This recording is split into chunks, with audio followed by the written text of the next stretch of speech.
একজন ঋষিপুত্র, যিনি পরে হয়ে উঠেছিলেন অসুরদের সবচেয়ে শক্তিশালী গুরু।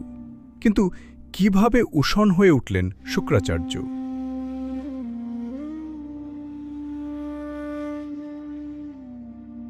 মহান ঋষি ভৃগুর পুত্র ছিলেন উষণ।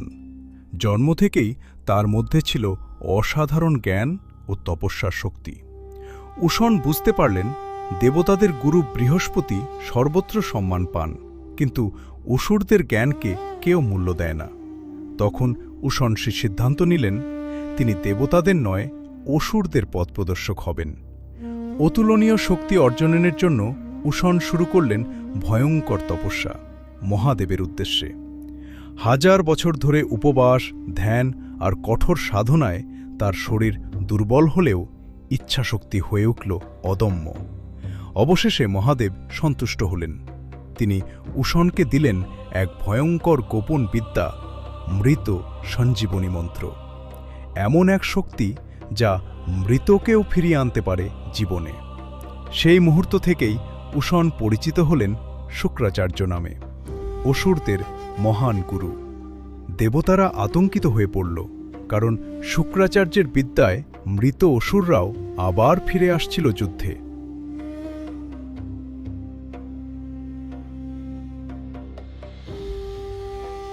তখন দেবতারা পাঠাল বৃহস্পতির পুত্র কোচকে শুক্রাচার্যের গোপন বিদ্যা জানার জন্য। কচ শুক্রাচার্যের আশ্রমে এসে শিষ্যত্ব গ্রহণ করল। তার উদ্দেশ্য ছিল একটাই, সঞ্জীবনী বিদ্যার রহস্য জানা। শুক্রাচার্যের কন্যা দেবযানী কচের ভদ্রতা ও জ্ঞান দেখে মুগ্ধ হলেন। ধীরে ধীরে তাদের মধ্যে গভীর বন্ধুত্ব গড়ে উঠল।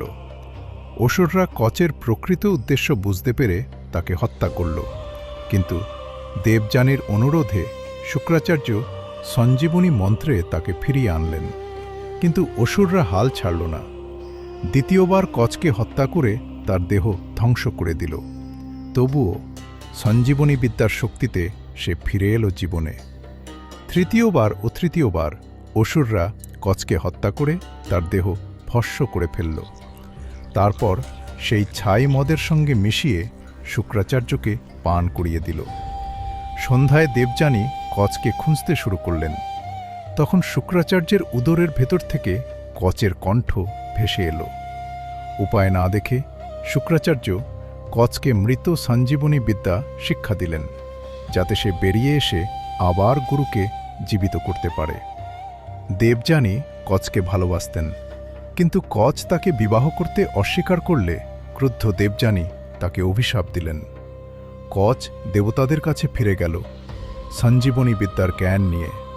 আর এই কাহিনী হয়ে রইল গুরু শিষ্য সম্পর্ক, ত্যাগ এবং ভাগ্যের এক অমর উপাখ্যান। কচ, দেবযানী ও শুক্রাচার্যের এই পৌরাণিক কাহিনী কেমন লাগলো কমেন্টে জানাতে ভুলবেন না। আর এমন আরও গল্পের জন্য সাবস্ক্রাইব করুন।